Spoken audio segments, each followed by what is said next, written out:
Om Namo Bhagavate Vasudevaya. Om Namo Bhagavate Vasudevaya. Srimad Bhagavatam, Canto 7, Chapter 15, Instructions for Civilized Human Beings, Text 35. Karma, Kama, Adibi, Anavidam,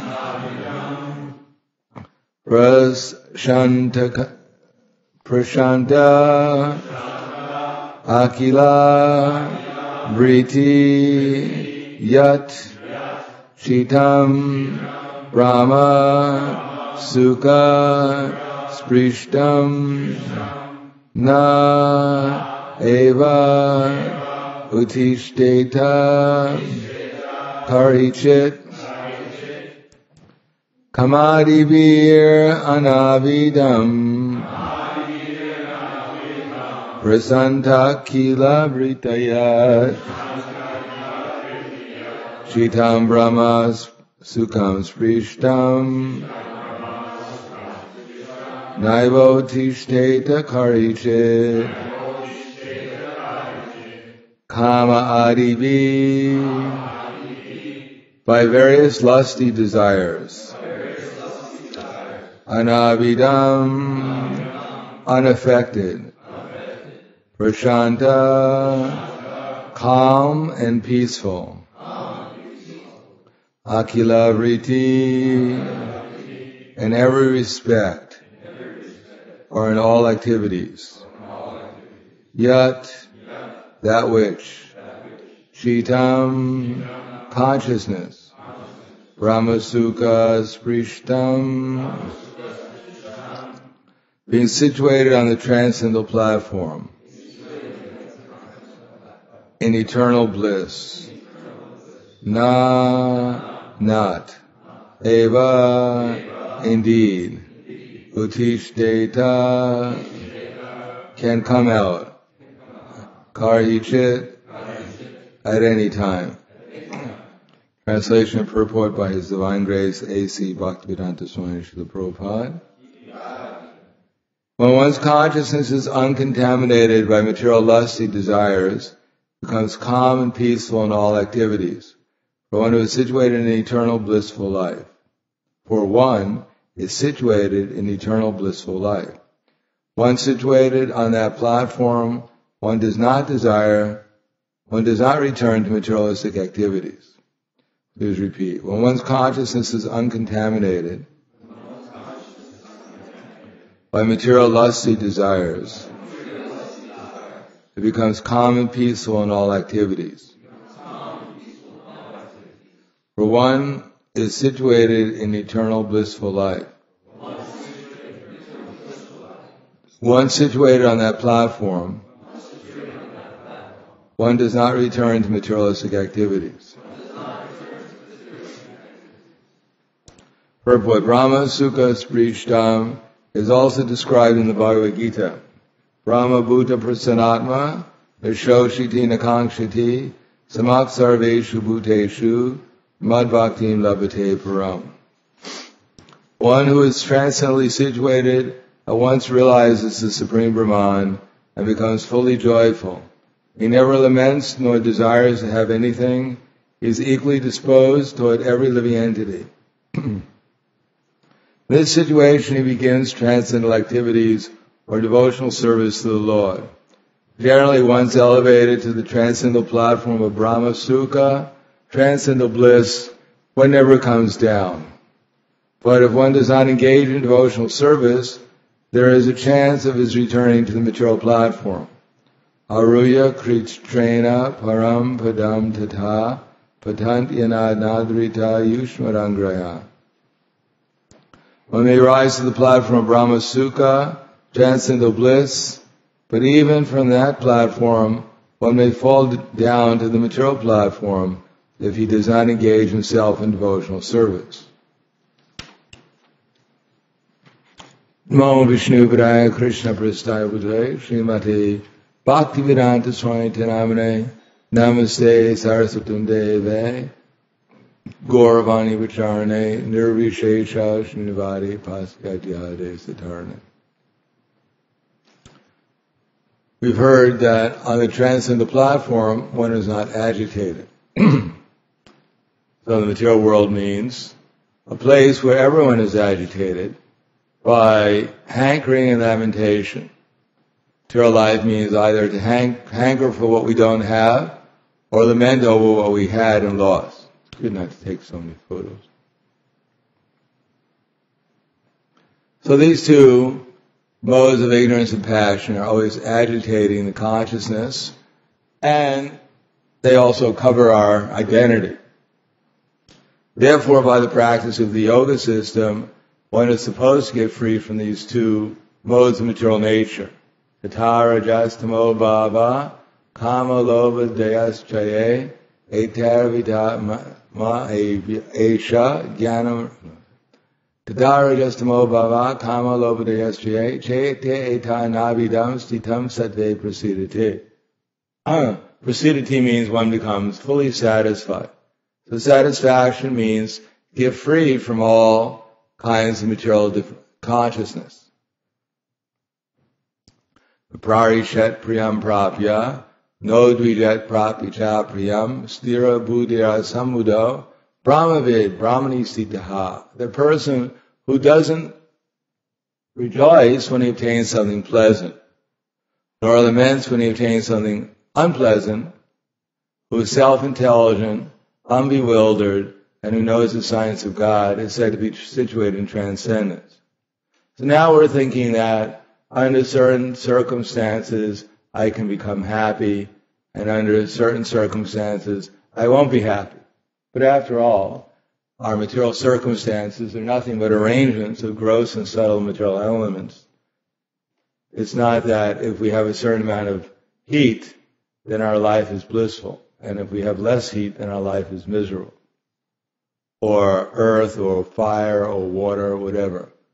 So under the modes of material nature, sometimes it appears to be auspicious situation, sometimes inauspicious, sometimes a combination of both. But actually, what's auspicious is when our consciousness is pure, and what's inauspicious is when our consciousness is impure.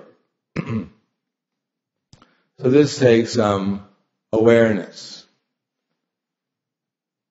Anyone who becomes joyful when he obtains something pleasant or laments under unpleasant circumstance, then obviously they're still on the material platform. They're not aware of their real self, they're not aware of the nature of the Supreme Self. But if one is able to tolerate the dualities of material existence and keep on fixing the mind upon Krishna, Krishna says, Vayasparsheva saktatma vindyat yatmani yat sukham sabrahma yogi yuktatma sukham akshayam ashnute. A person, or such a person, is always situated in trance, enjoying the pleasure from within. In this way, the self-realized soul enjoys unlimited happiness because he concentrates on the Supreme. In other words, Krishna consciousness means that we're supposed to become conscious of Krishna. That's the whole idea. Nothing more fancy than that. We may have so many big positions in this material world, or even in the Hare Krishna movement. We may have no position. But our real position is to become conscious of Krishna. And if we're conscious of Krishna, then that's the perfection of all our activities. And if we're not conscious of Krishna, then all our activities are said to be a failure. We're not so much interested in exactly what we're accomplishing in the material world. We're more interested in where our consciousness is. That even one does something which is seemingly very small, but if it's done to please Krishna, as Krishna would like us to do, then that activity is perfect. And if one does some glorious activity, but it's not done to please Krishna, and it's not what Krishna wants one to do, then actually it's considered to be a waste of time. So here it mentions that the When one comes to the Brahma-bhutah platform, he becomes joyful. Or at least, Prabhupada said, it's just like if one is in jail for a long, long time, and suddenly they open the jail, and you're free. It's not exactly real joy, but at least you're not in jail anymore. So under the material concept of life, we're always fearful due to our impending annihilation of this gross and of the gross body. Therefore, everyone is fearful what the future is going to be, because the future is that our gross body will be annihilated. And because we're not quite sure where we're going, that's also fearful. Little consolation to say, well, you're eternal. Anyone who's eternally in hell, it's pretty hard for them to say. You're eternally in hell, so at least you're eternal. You're going to suffer eternally. In other words, unless one comes to the platform of Krishna consciousness, even in this lifetime, that it all remains quite theoretical. Who we are, where we're going, what our relation with Krishna is. It's all just kind of more theoretical than experience. But it's not supposed to remain on the theoretical platform. We're supposed to become conscious of Krishna. Then, Visham vinivartante niraharasi dehinam rasavarjam rasopyasya param drishva nivartate. When one can actually experience a higher taste, then he becomes fixed in that activity that produces the higher taste. But if we're not quite sure what that activity is, then it's pretty hard to obtain it. But if we haven't experienced it, then it's very hard to understand what it is. It's kind of a catch-22. Theoretically, we know we're supposed to love Krishna, but we're not quite sure who Krishna is. But to speak of loving Him, we're not aware of Him. It's very hard, and as soon as we're aware of Him, then we're not in the material energy. But because we're attached to being in the material energy, we're attached to material concepts, therefore it's not possible for Krishna to take those away from us, and at the same time keep our free will. So as long as we remain attached to material concepts, Krishna can't reveal Himself, and as long as He doesn't reveal Himself, then we don't get the higher taste, and as long as we don't get the higher taste, we're attached to material concepts. So what to do? Well, we could cry. We could lament. We could pull out our sika, whatever's left of it. We can do so many things. Or we can just follow the process of sadhana bhakti and try to fix our mind upon Krishna while we're performing the activities of sadhana bhakti. Try to make the best arrangements we can so that somehow or another we have the best opportunity to think about Krishna. And then Krishna says, if we're in the association of devotees, hearing the science of Krishna consciousness, finding out how He is actually the source of everything, then machita machkata prana bodhyantash parashparam katayantastamam nityam tushanti charamanti cha. That the thoughts of my devotees, they dwell on me, their lives are surrendered to me, and they derive great satisfaction and bliss by enlightening one another and conversing about me. So at first, there is tushanti. That is, in the association of devotees, hearing the science of Krishna consciousness, we're supposed to get a little satisfaction. Satisfaction generally means that we understand things a little bit more clearly and we become a little bit more inspired to put into practice what we've understood. That means that by such practice, we gradually, a little at a time, get free from our lamentations and our hankerings. Then one becomes peaceful. And in that peaceful state, when one can clearly think about Krishna, in the conditioned state, sometimes we may think about Krishna, but it's not very clear. We could probably think of an ice cream cone clearer than we can think about Krishna. It seems more tangible to us, even in the winter. But eventually when our consciousness becomes clear, then we can actually experience Krishna, not only visualize Krishna's form and His associates and what they're doing, but actually feel with our transcendental senses what's actually going on in the spiritual platform. Spiritual platform means simply interchanges of pleasure. I mean, what more would we want except for that? What else, Here in the material world, we're just interchanging material energy, and sometimes we interchange our problems. People are proud of how many problems they have. I had someone took out my appendix last week. Well, they took out my hips and my brain, etc. So everyone is in competition. Who's suffering more? But in the spiritual world, there's simply an interchange of happiness. So that's hard to imagine in a world where people are just exchanging different varieties of suffering. But to become qualified for that, one has to come to the transcendental platform. So that's possible by just following the process. Gradually one gets free from the ignorance, and then one comes to passion. And then when one is established in goodness, he actually becomes somewhat joyful. At least one knows that there is no reason to have any problems. There's actually awareness, the fact that we're eternal, and we're not going to die when the body dies, and therefore there is no more fearfulness, deep absorption, fearfulness, and anxiety.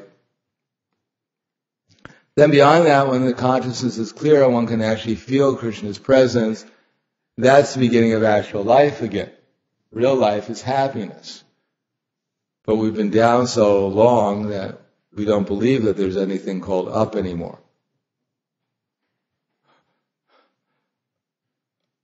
But real life is simply different varieties of endless pleasure. Of course, we may think, well, if there's just happiness all the time, I get bored. But luckily, the happiness is always increasing. And it's of different varieties. Here in the material world, there are so many varieties of personalities and circumstances and activities. In the spiritual world, they have that also. There are airplanes in the spiritual world. But there's no petroleum problem. The price of the airplane tickets in the spiritual world is going down all the time. Free rides. There's a lot of free rides. And they don't make any noise. And you don't have to go through security. Imagine that. Going on an airplane without security. There's no noise. You don't even have to put on seatbelts. And even they serve out prasadam, they don't charge for it. And there's gardens with all varieties of pleasure flowers and different varieties of animals and different sports that they play. And people are dancing there and they're feasting. There's no 8, 9 to 5 work there. You don't have to worry about getting a job or getting fired from your job. No, if your service may be picking flowers. Be eternally picking flowers, or maybe cooking something for Krishna. And there's no pay, there's no old age insurance, there's no Medicare there. Because no one ever gets sick. So of course, there it says that the water is just like nectar. You don't have to even buy bottled water there. You don't have to send it to the chemist to find out what's in it. And there, they don't walk, everyone's dancing. They don't talk, everyone's singing. So Srila Jiva Goswami said if their walking is like dancing, just imagine what their dancing is like. And if their talking is just like singing, just imagine what their singing is like. We can't really imagine. But it's possible to obtain, even in this lifetime, by the process of just regularly hearing about Krishna, chanting about Krishna, and eventually as we learn how to associate with Krishna more intimately, as the modes of material nature are dissipated by his association, then eventually we become conscious of Krishna and it becomes ramanti. It becomes pleasureful. And more than anything else, tesham sadatam yuktanam bhajnatam pritipurvakam Tadami buddhi yogam tam yena mamupyantite. To those who are constantly devoted to serving me with love, then Krishna says, I give them the intelligence by which they can come to me. So Krishna will actually help us from within. And when we accept His intelligence, then He purifies our heart of all our misgivings.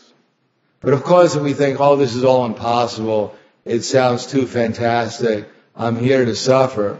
Well, Krishna says, mad-bhaktim, don't worry. But if we want to worry, we can.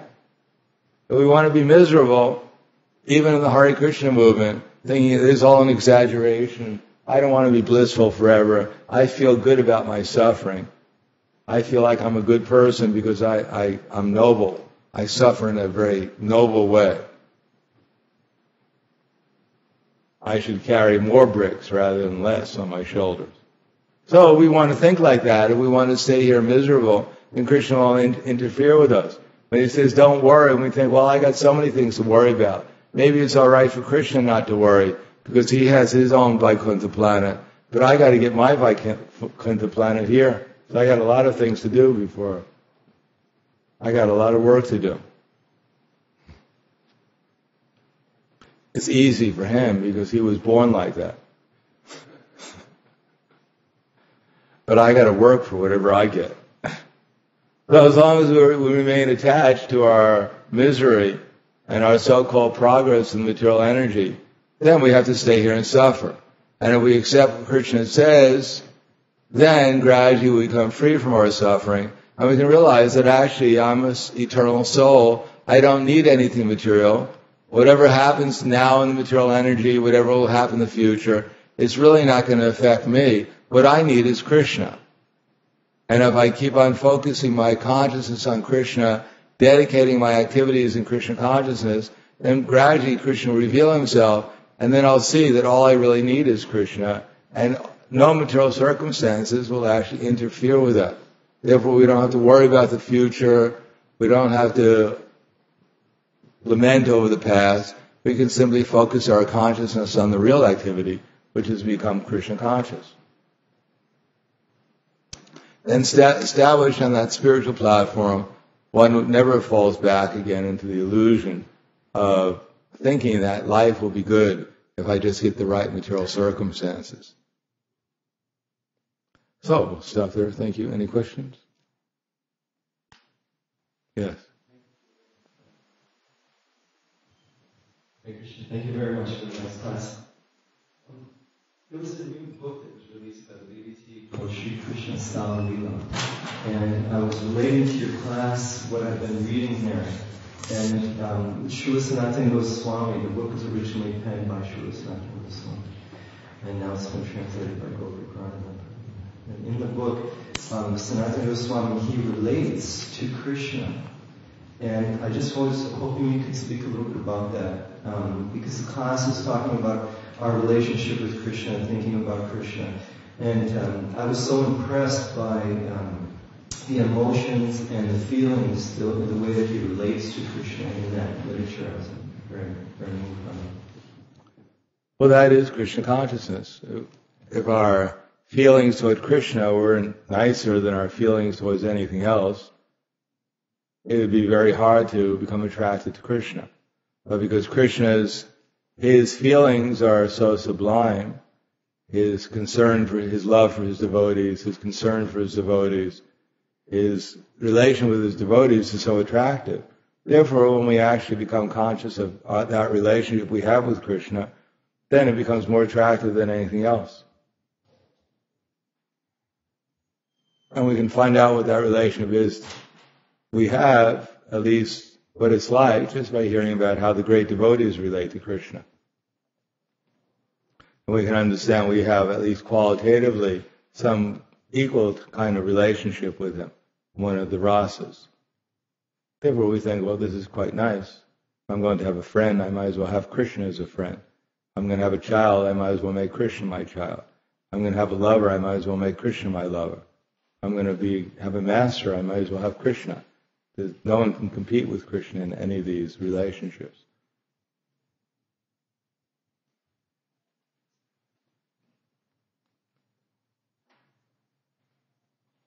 Anything else? The nice thing is that our relation with Krishna is just waiting to be revived. It can be revived in a moment, or it could be revived in 10 million years. Just up to us when we want to revive it. But Krishna is always waiting for us, and that opportunity is always there. It's a question of when we're going to take advantage of it. Okay, thank you very much. Grantaraj Srimad Bhagavatam Ki Jai. Srila Prabhupada Ki Jai. Gaur Premanande.